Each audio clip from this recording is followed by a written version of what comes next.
Shalom, senang sekali boleh berjumpa kembali dalam program Waymaker. Kita akan dengarkan firman Tuhan dari 2 Korintus 5 ayat 17. Jadi siapa yang ada di dalam Kristus, ia adalah ciptaan baru.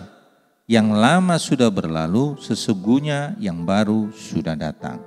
Dari firman Tuhan ini saya beri tema ciptaan baru. Saudara, orang percaya yang sudah menerima Yesus Kristus di dalam hatinya, ia sudah menjadi ciptaan baru. Tetapi orang yang belum sepenuhnya didamaikan dengan Kristus, perilakunya masih memunculkan tabiat lamanya.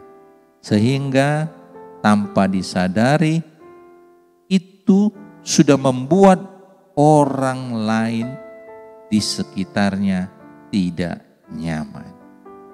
Saudara, dalam nama Kristus kami meminta kepadamu, berilah dirimu didamaikan dengan Allah. Karena firman Tuhan mengatakan di dalam 2 Korintus 5 ayatnya yang ke-20b, 2 Korintus 5 ayat 20b, demikian firman Tuhan. Jadi kami ini adalah utusan-utusan Kristus, seakan-akan Allah menasihati kamu dengan perantaran kami. Dalam nama Kristus kami meminta kepadamu,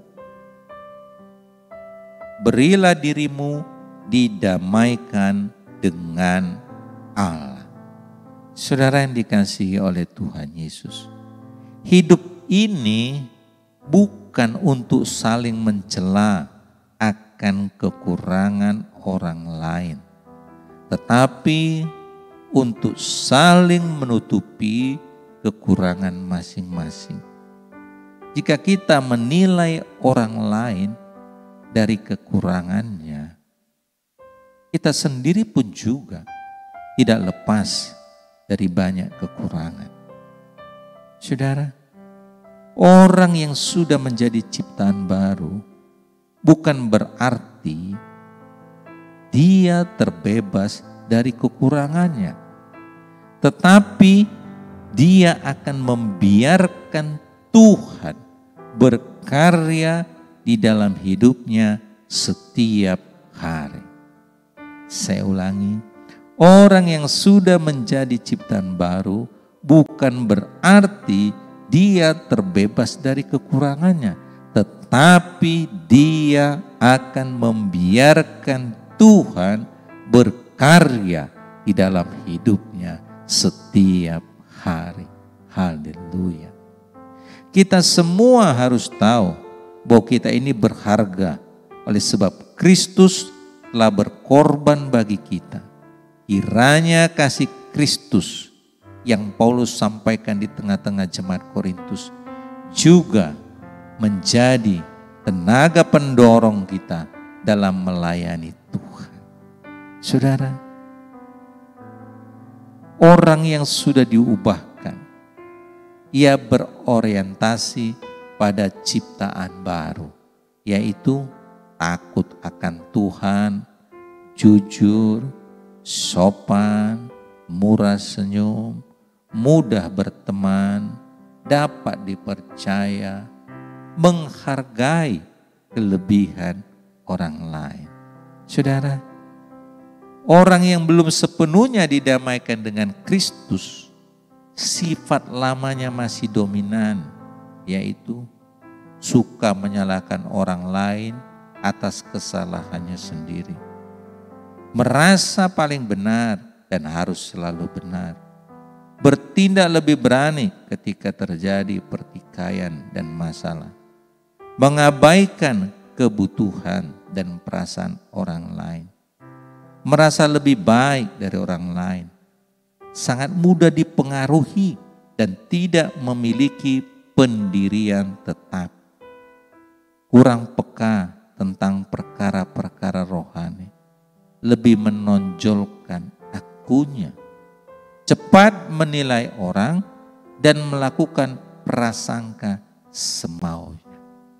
Saudara yang dikasihi oleh Tuhan, orang yang sudah ada di dalam Kristus, ciptaan baru, dia pasti memiliki yang namanya nilai kebenaran, dan Roh menimbang di dalam hatinya untuk menyimpulkan berbagai hal dari sudut pandang yang berbeda. Firman Tuhan mengingatkan dalam 1 Korintus 2:15, tetapi manusia rohani menilai segala sesuatu, tetapi ia sendiri tidak dinilai oleh orang lain. Saudara, sebagai ganti bahwa saudara mendapat malu 2 kali lipat, dan sebagai ganti noda dan ludah menjadi bagianmu, kamu akan mendapat warisan 2 kali lipat di negerimu, dan sukacita abadi akan menjadi kepunyaanmu. Demikian firman Tuhan, Yesaya 61 ayat yang ke-7. Saudara yang dikasihi oleh Tuhan Yesus, tidak perlu iri pada orang lain. Ingat apa yang kita miliki sekarang. Yang perlu kita lakukan, pikirkanlah apa yang Tuhan sudah buat pada saudara. Karena keberhasilan di dalam Tuhan bersumber dari iman dan perbuatan saudara di dalam Yesus Kristus. Saudara, firman Tuhan mengingatkan, sebagai ciptaan baru, tidak perlu iri akan keberhasilan atau kelebihan orang lain. Tetapi ingatlah apa yang saudara miliki sekarang. Yang perlu saudara lakukan, pikirkanlah di dalam hidupmu sebagai umat tebusan Tuhan, sebagai ciptaan yang baru. Apa yang Tuhan sudah buat padaku? Karena keberhasilan di dalam Tuhan hanya bersumber dari iman dan perbuatan di dalam Kristus Yesus. Haleluya. Amin. Mari kita berdoa. Bapa, hamba berdoa bagi jemaat Tuhan. Sebagai ciptaan baru, Engkau tolong mereka agar supaya sungguh-sungguh hidup sebagaimana apa yang firman Tuhan katakan. Agar supaya sungguh-sungguh mensyukuri segala karya Kristus di dalam hidupnya. Dan Engkau tolong agar supaya setiap jemaat Tuhan hidup berkenan dan menyenangkan hati Tuhan. Terpujilah Engkau, Allah Bapakku yang baik. Dalam nama Yesus, hamba sudah berdoa dan mengucap syukur. Haleluya. Amin. Tuhan Yesus memberkati.